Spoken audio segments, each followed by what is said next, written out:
এগৰাকী আনমেৰিড আৰু non pregnant ছোৱালী বা মহিলাৰ যেতিয়া ব্ৰেষ্টৰ পৰা পনীয়া জাতীয় পদাৰ্থ ওলায় বা গাখীৰ ওলায় তা স্বাভাৱিকতে অত্যন্ত ভয় খায়। এই ধৰণৰ সমস্যা কেতিয়াবা অলপ বয়সস্থ মহিলাৰ ক্ষেত্ৰতো দেখা পোৱা যায়, যাৰ ল'ৰা ছোৱালী হয়তো ডাঙৰ হৈ গৈছে আৰু তেওঁলোকে ব্ৰেষ্ট ফিডিং কৰি থকা নাই। ইয়াকে আমি গেলেক্টৰিয়া বুলি কোৱা হয়। কিন্তু কেতিয়াবা ব্ৰেষ্টৰ পৰা পনীয়া পদাৰ্থ উলিওৱা বা কেতিয়াবা বগা ধৰণৰ পদাৰ্থ উলিওৱাটো ডাক্ট ইক্টেচিয়া নামৰ আন এটা বেমাৰৰ পৰাও দেখা পোৱা যায়।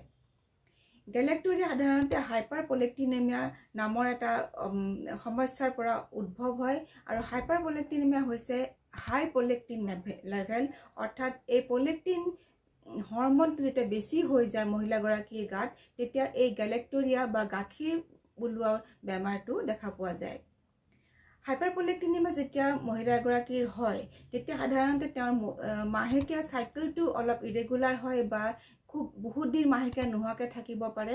তেনেকুৱা অৱস্থাত সাধাৰণতে মহিলাগৰাকী ডক্টৰৰ ওচৰলৈ যায় আৰু পৰীক্ষা নিৰীক্ষাৰ পিছত দেখা পোৱা যায় যে তেওঁৰ গেলেক্টৰিয়াও হৈছে, অৰ্থাৎ তেওঁৰ ব্ৰেষ্টেদি গাখীৰ বা পনীয়া পদাৰ্থ ওলাই আছে।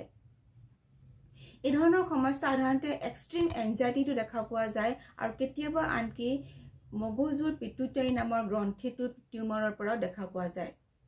গতিকে এই ধৰণৰ সমস্যা যেতিয়া আপোনালোকে দেখা পায় তৎক্ষণাৎ ডক্টৰৰ পৰামৰ্শ লোৱা উচিত, কাৰণ সমস্যাটো সমাধান কৰিবৰ কাৰণে উচিত পৰীক্ষা নিৰীক্ষা কৰাৰ পিছতহে ট্ৰিটমেণ্ট দিলে সমস্যাটো সমাধান হয়।